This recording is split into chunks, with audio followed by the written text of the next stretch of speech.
Welcome back to DajibanLife. As you can see here, I've got some goodies. Some Spectre, low profile plenum, blue tipped exhaust tips. Nothing says ricer like blue tips. You know what I mean? I don't know if you guys can even see that, but and some exhaust piping and some other goodies in here. But unfortunately, if you can see here,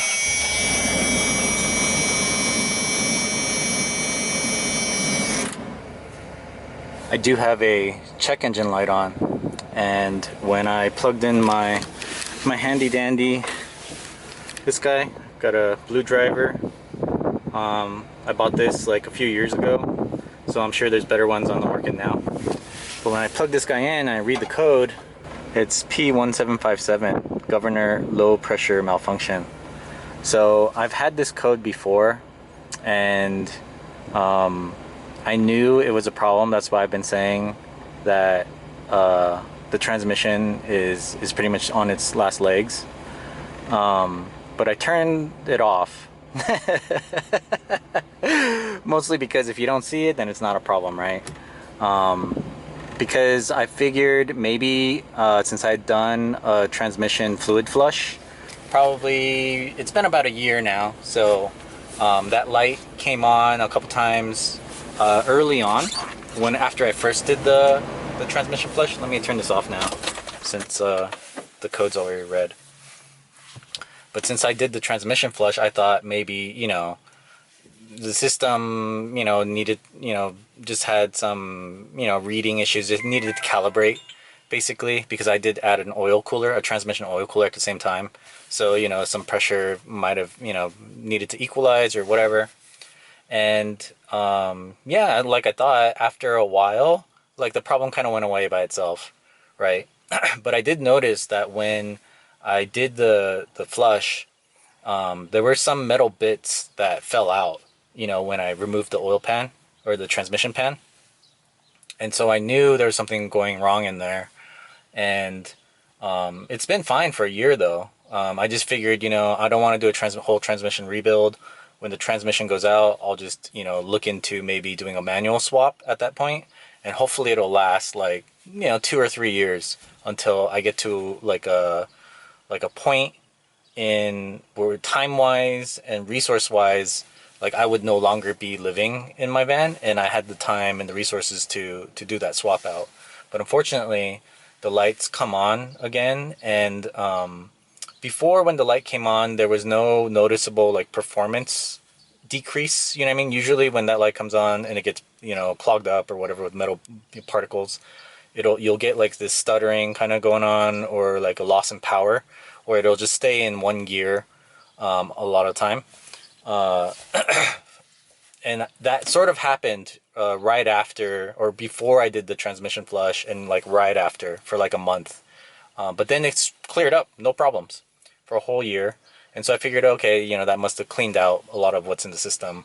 But I think over time, whatever those the metal bits that fell out were, like that problem has been getting worse. Like, obviously, when you leave something like that, it's just going to get worse and worse.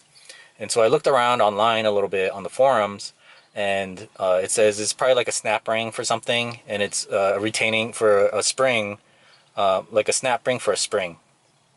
And that spring is compressed to like 800 pounds or something, I guess. And so basically at this point it could grenade at any time. And so now that this check engine light has come on again, I mean the van's off now, so the light won't be on. But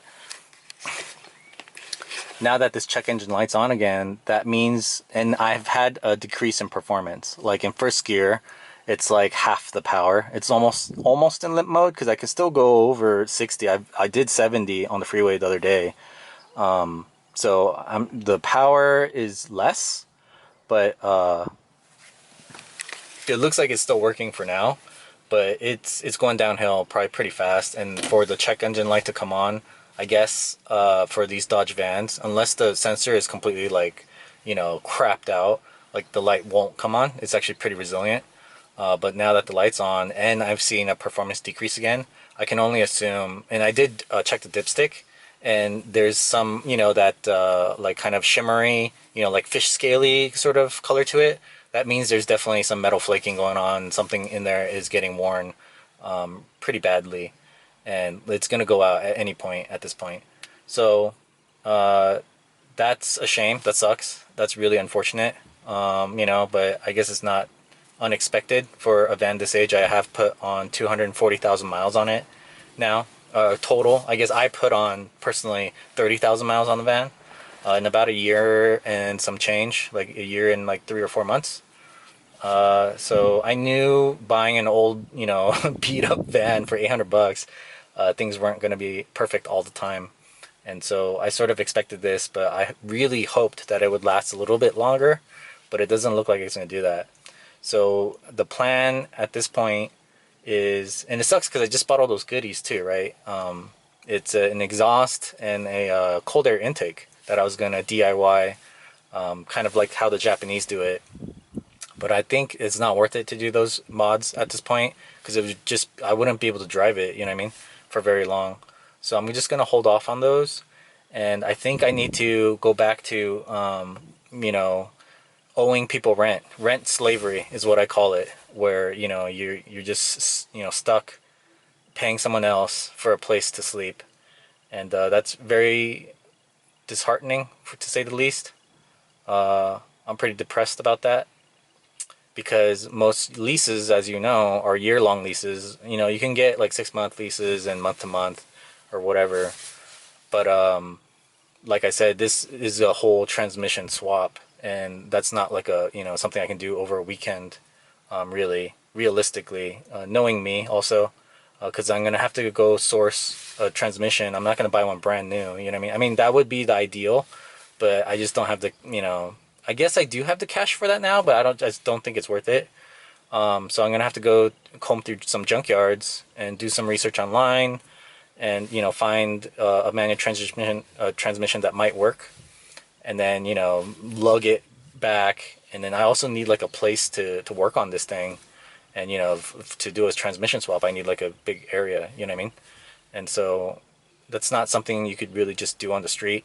Having a lift would also be nice, you know what I mean, to get the transmission out from under the vehicle, or at least some really heavy duty jack stands or something. So I'm going to need to gather, it's going to take some time to gather all the resources and the tools that I'm going to need to do that, especially cutting a hole in the floor and, you know, figuring out the shift linkage and all that stuff, and the pedals.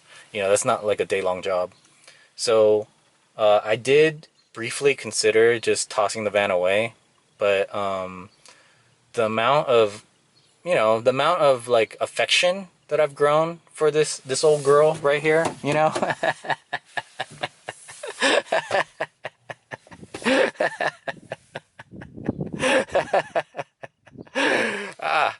It still brings me joy. This piece of crap trash can on wheels.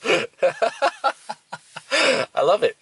I love it. I've slowly, you know, fallen in love with this thing, and I think I might just keep it around.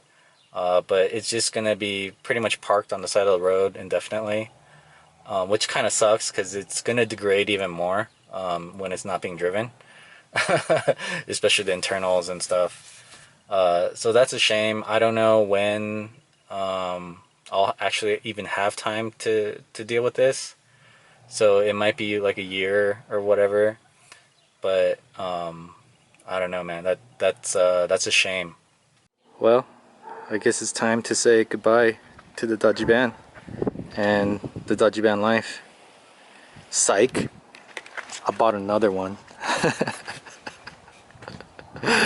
Dajiban 2.0. So stay tuned for the next video. I'll go over this new van, and then you guys can pretty much follow me build it from the ground up, because it's basically in bad shape. It's another trash can on wheels, right? There's nothing in there.